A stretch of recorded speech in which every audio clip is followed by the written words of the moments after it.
Thanks very much. My name is Glen. I'm chair of the National Roundtable on the Environment and the Economy. In my private life, I work with cities around the world on retaining and building their creative workforce. And I think I'll just pick up where Gil left off, which is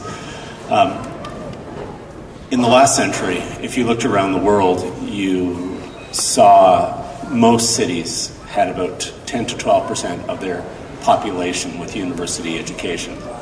As we enter this century, you'll find many cities in North America with less than 5% and many cities with over 50%. When you realize that 80% of the jobs that are now being created in our urban regional economies that are responsible for about 80% of the GDP of most Western nations, those 80% of jobs are jobs of people's intellect and imagination, which means that a creative, knowledge-based workforce is the biggest single factor in determining the economic prosperity of the post-industrial world.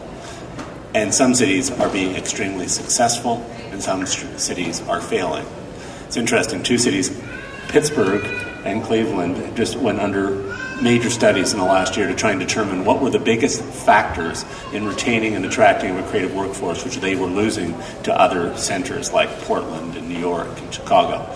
And they discovered the quality of place. And when you break down quality of place, trails, cycling amenities, what's called the lived cultural experience of a city, is one of the single biggest, if not the single biggest determinants on the top list of where these highly mobile creative workers tend to cluster and live. And we are now down, according to the work that my friends Richard Florida and Kevin Stolaric, two economists in the United States, have done, to about 24 cities in the world that are offering the quality of life and amenities. And some of them are not your normal suspects. Reykjavik, which is a small city in the middle of an island in the North Atlantic, and Hilton was right, location is what was really important in the old economy. Reykjavik loses on all counts. The planes don't even stop there to refuel anymore. Now it has one of the fastest growing per capita GDPs and is one of the major attractors and trainers of creative talent. Cities like Barcelona. These are cities that have made huge investments in a multitude of transportation choices that encourage active transportation.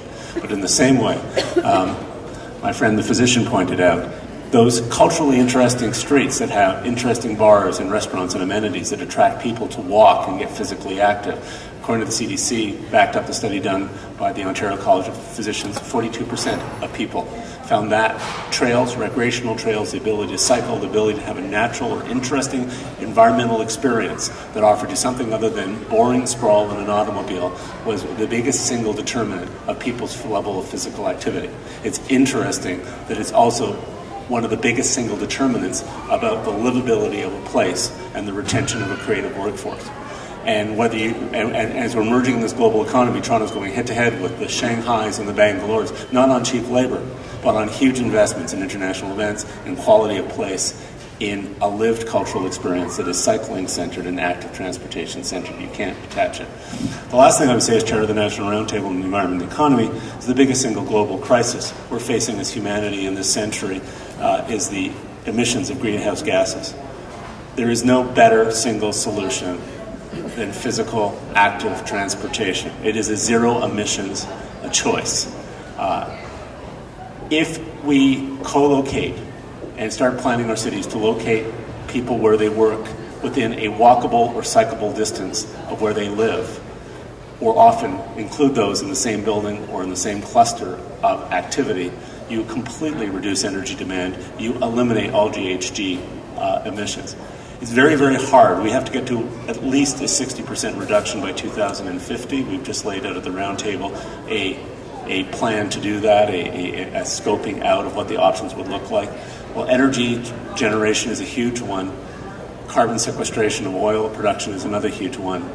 There is no one that's more immediately available for us in our lives than changing the transportation choices that we make. There simply isn't another choice. If we don't do this as Canadians, we don't do this as citizens of the planet, there won't be much of a planet towards the end of the century to live on.